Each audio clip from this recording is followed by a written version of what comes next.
రోజు కూడా వెళ్ళి చూసినటువంటి సందర్భాలు లేనటువంటి నాయకుడు ఇటువంటి నాయకుడు ఈ రాష్ట్రంలో ఉండకూడదు, ఇటువంటి వ్యక్తి అసలు రాజకీయాలకే పనికిరాడు అని చెప్పి 5 కోట్ల మంది తెలుగు ప్రజలు మొన్న జరిగినటువంటి ఎన్నికల్లో చిత్తుగా ఓడించి ఇంటికి పంపించిన విషయాన్ని ఒక్కసారి గుర్తు చేస్తున్నాను.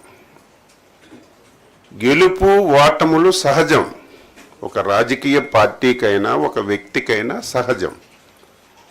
ఎవరమైనా సరే ఓడిపోయేటప్పుడు ఎందుకు ఓడిపోయాం, కారణాలు ఏమిటని అన్వేషించుకొని ముందుకెళ్ళాలి.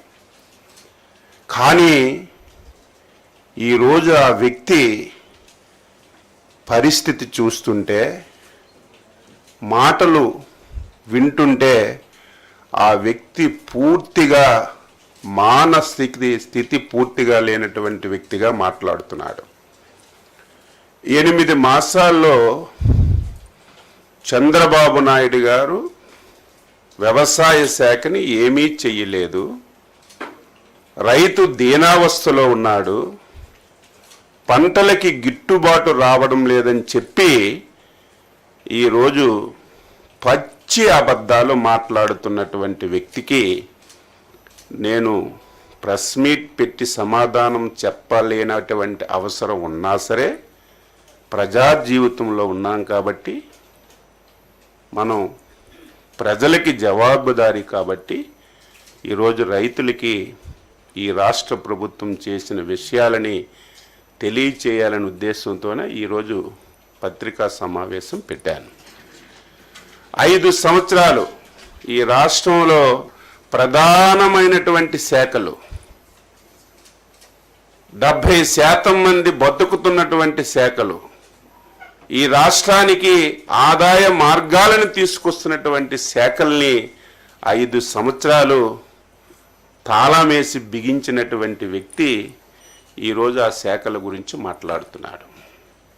ఈరోజు వ్యవసాయ అనుబంధ శాఖలు ఈ రాష్ట్రంలో 60-70% మంది వ్యవసాయం అనుబంధ రంగాల మీద ఆధారపడ్డారు.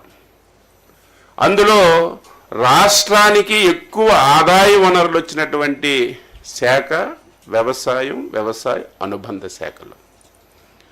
5 సంవత్సరాలు ఒక్కటంటే ఒక్కటి రైతు గురించి నువ్వు చేసి ఇది నేను చేశానని చెప్తే ఎవరమైనా సరే గౌరవిస్తాం. ఒకవేళ ఆయన చేసిన మంచి విషయాలుంటే తీర్చుకొని ఆచరిస్తాం.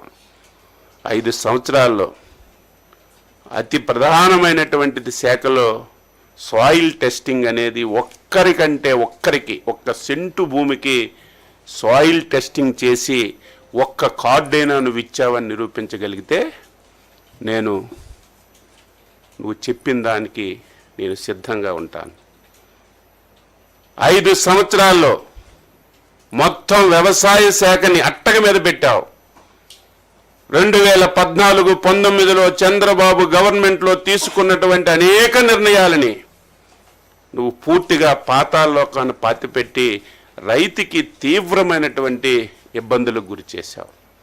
5 సంవత్సరాల్లో మెకనైజేషన్ కింద ఒక్క పైసా నువ్వు ఖర్చు పెట్టావని లెక్కలు చూపించు.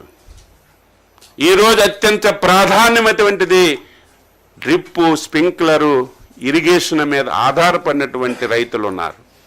అందులో నువ్వు పుట్టినటువంటి రాయలసీమ జిల్లాలో ఎక్కువ మంది డ్రిప్ మీద, స్ప్రింక్లర్స్ మీద ఆధారపడుతున్నారు. ఒక్కరికైనా